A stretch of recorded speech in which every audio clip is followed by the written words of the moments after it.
আসসালামু আলাইকুম ওয়া রাহমাতুল্লাহ। একবার প্রশ্ন করেছেন, যখন আমি নামাজ পড়ি তখন আমার অনেক উল্টো পাল্টা নাকি বিষয় মনে হয় এবং সেগুলো নিয়ে আমি নামাজের মধ্যেই ভাবি, তাহলে কি আমার নামাজ হবে?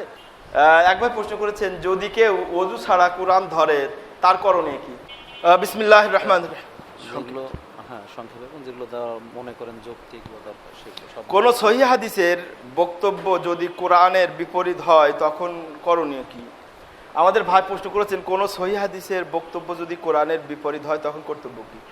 আসলে সহিহ হাদিস এটার ব্যাপারে আপনাকে একটা ইবনু তাইমিয়ার কথা শুনে যায়। বলছে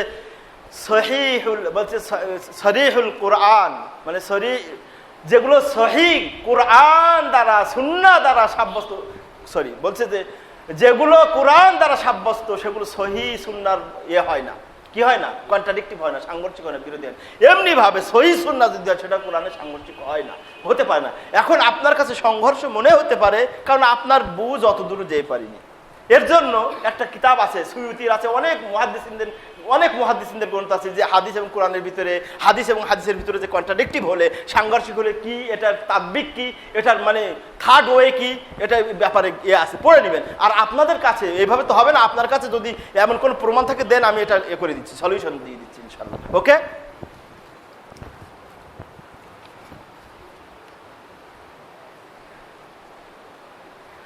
হ্যাঁ, এক ভাই প্রশ্ন করেছেন, মেয়েদের রেশমি কাপড় পরা যাবে কিনা? অবশ্যই যাবে, তাদের জন্য রেশমি কাপড়, স্বর্ণ সবই হালাল ইনশাল্লাহ। আরো ভালো পরাতে পারলে আবার ভালো পরাবে।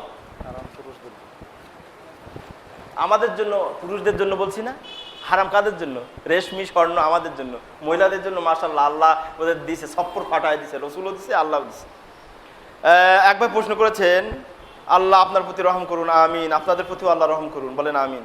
প্রশ্ন, বর্তমানে আহলে কোরআন কারা, দয়া করে জানাবেন। এই প্রশ্নটা শুনে আমার মনে হয়েছে কি জানেন, ওই যে আমরা তো কিচ্ছা বলি না, কিন্তু আজকে একটা কিচ্ছা বলার শখ জেগেছে। এক ব্যক্তি রূপভান নিয়ে সারা রাত ওয়াজ করছে।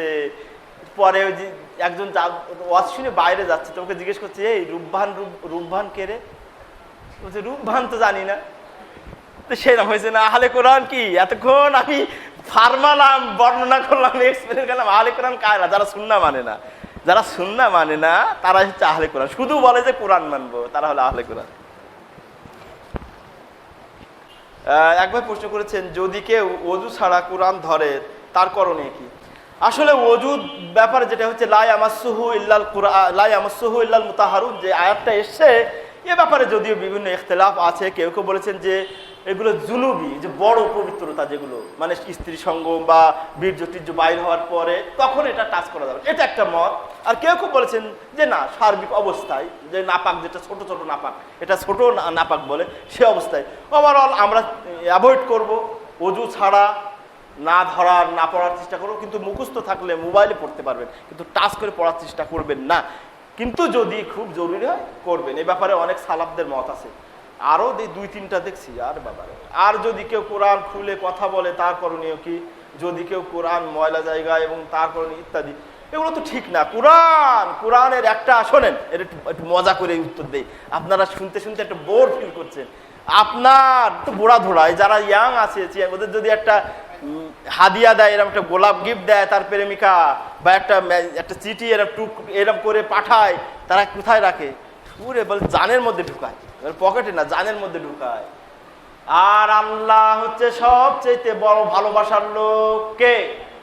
আল্লাহ যদি সবচেয়ে বড় ভালোবাসার লোক না হয়তো, আমরা যে অন্যায়, অপরাধ, জুলুম, নির্যাতন, সুদ, ঘুষ করে যাচ্ছি, দুনিয়ায় বাঁচায় রাখতো, আবার এরপরেও নাকি জান্নাত দিবে, তাই না? তার উপরে ভালোবাসার লোক আছে, তার কোরআন আপনি ময়লায় রাখবেন, এখানে রাখবেন, এটা ঠিক প্রশ্ন হয়ে আসে না কোনো দিন। এটা বেয়াদবি, কোরআনের সাথে বেয়াদবি। কোনো মুসলমানের উচিত নয় নাপাক জায়গায়, অপবিত্র জায়গায়, মানে কোরআনের শানের খেলাফ এসব জায়গায় রাখা যাবে না। আল্লাহু আ'লাম। আসসালামু আলাইকুম ওয়া রাহমাতুল্লাহ। একবার প্রশ্ন করেছেন, যখন আমি নামাজ পড়ি তখন আমার অনেক উল্টো পাল্টা নাকি বিষয় মনে হয় এবং সেগুলো নিয়ে আমি নামাজের মধ্যেই ভাবি, তাহলে কি আমার নামাজ হবে? অবশ্যই হবে, অবশ্যই হবে, কেন হবে না? আল্লাহ রসুল ভেবেছেন না? ওই যে জুলিয়াদাইনের হাদিস, আল্লাহ রসুল কি করলেন? বলছে যে আকুসিরাতি সালাম নাসিতা, আল্লাহ নবীর নামাজ কম পড়ে সালাম ফেরালেন, কোনো সময় বেশি পড়ে সালাম ফেরাচ্ছেন, তার বোঝা যাচ্ছে বেখালি একটু হয়েছিলেন। বোঝা যায় কি না?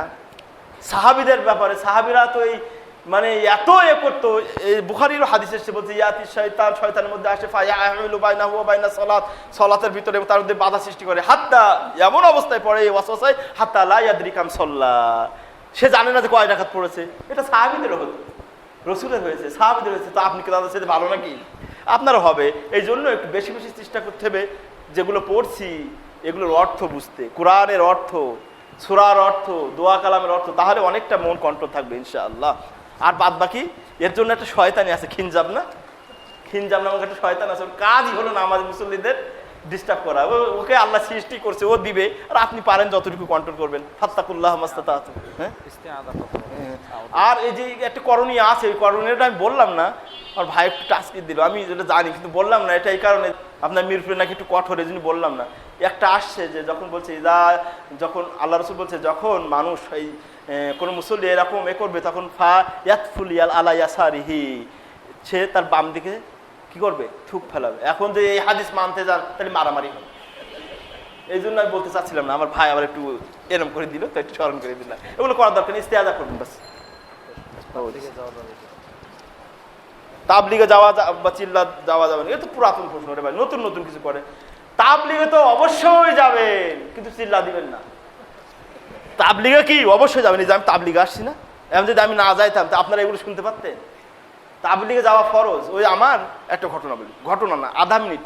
বগুড়ায় একটা মসজিদে সম্পূর্ণ মাঝারি, মানে আমি যাব ওখানে ইমাম খতিব এলাকা সব বাজায় দিছে যে পথ ভ্রষ্ট করতে আসে, এই সেই ইত্যাদি।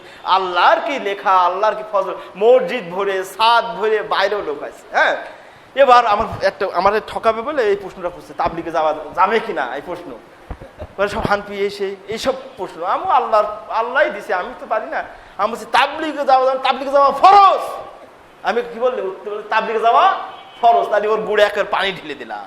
কিন্তু তাবলিগে যাবেন, কিন্তু আল্লাহ তাবলিগে যাইতে ফরজ করছেন, আমার একটা জিনিস ফরজ করছে, তাবলিগে গিয়ে দাওয়াত দিতে হবে, মা উনজিলা ইলাইকা মির রাব্বিক, আল্লাহর কিতাব এবং সুন্নাহ দিয়ে দাওয়াত দিতে বলছে। এই তো সাইজ হয়ে গেছে, তাই না? যাই হোক, এটা তাবলিগে যাওয়া ফরজ, কিন্তু চিল্লায় যাওয়া যাবে না, ঠিক আছে? আর তাবলিগ করবে কে? তাবলিগে যাবে কারা? যাদের আলেম ওলামা, আমাদের মতো লোক না, আপনাদের এর চেয়ে তার যারা যোগ্য, অভিজ্ঞ, পারঙ্গম, পারদর্শী, কোরআন সুন্নাহয় বিশাল অধিকারী, তারাই যাবে। আর আমাদের ওই ভাইরা যায় কারা? সারা বছর আকাম কুকাম করছে, মূর্খ, একটা কলম লিখতে পারে না, এরা নেতা হয়ে, আমির হয়ে বিরাট বিরাট গাছটি বুঝকা দিয়ে যাচ্ছে। এগুলোর জন্য ফরজ না, এগুলো যাওয়া না যায়। যারা কোরআন সুন্নাহ জ্ঞানী তাদের জন্য ফরজ, আর আপনারাও আসবেন। হ্যাঁ, একবার প্রশ্ন করেছেন, আল্লাহ আপনার প্রতি রহম করুন, আমিন। আপনাদের প্রতি রহম করুন, বলেন আমিন। আকিকার জন্য পশু রাখা হয়, কিন্তু সন্তান নির্দিষ্ট দিনের পূর্বে মারা যায় বা মারা গেছে, তাহলে পশুগুলো এখন কি করতে হবে? পশু মারা গেছে তো আল্লাহ নিয়ে নিছে, আল্লাহর মাল, ওইটা বাদ দিয়ে আপনি আরেকটা নতুন কিনে দিয়ে দিবেন। সন্তান, ও সরি, তাহলে পশুগুলো ওই যে নির্দিষ্ট দিনের পূর্বে মারা গেছে, কি ও সন্তান মারা গেছে, সন্তান, ও খুব আশ্চর্যজনক। সন্তান নির্দিষ্ট দিনের পূর্বে মারা গেছে, সন্তান মারা গেলে তো পশু ওইভাবে রেখে দেন, নাই বিক্রি করে দেন, ওটা কোনো কাজেও লাগাতে পারেন, দান সৎকার করে দিতে পারেন, তার নামে দিলে সে সওয়াব পাবে, আপনি সওয়াব পাবেন। আর যদি এটা মনে করেন আবার নেক্সট বাচ্চা আসবে তখন দিবেন, সমস্যা নেই। বাদ্যযন্ত্র ছাড়া মুখে গান বলা কি জায়েজ? এই শুনেন, একটু মজার প্রশ্ন কিন্তু, ইসলামিক অন ইসলামিক দুটাই। বাদ্যযন্ত্র ছাড়া এখন যদি এক ছেলে এক মেয়েরে বলে আমি তোমারে, তুমি আমারে, তাহলে জায়েজ? বাদ্যযন্ত্র নেই, জায়েজ হবে? ইসলামী মদের মতো নাকি? এগুলো না জায়েজ। ইসলামী গানও জায়েজ, সালাফে সালেহিন বলে না। আর এটা তো অন ইসলামিক কথা, বাদ্যযন্ত্র তো শর্ত না, বাদ্যযন্ত্র তো শয়তানি যন্ত্র, আর গান হলো পরের কথা, ওইটা হলো আগে, ওটা শয়তানের কাজ, শয়তানের যন্ত্র। আর যদি বাদ্যযন্ত্র ছাড়া অন ইসলামিক গান হয় তাহলে হারাম। ওই যে, কিন্তু কিছু কিছু গান যেগুলো দেশত্ববোধক বা ইসলামের বিরোধ না, সেরকম এমনি মুখে মুখে বলা যেতে পারে।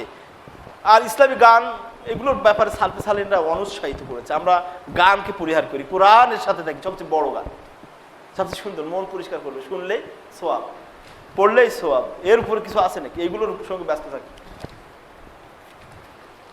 আগে চলে গেছে।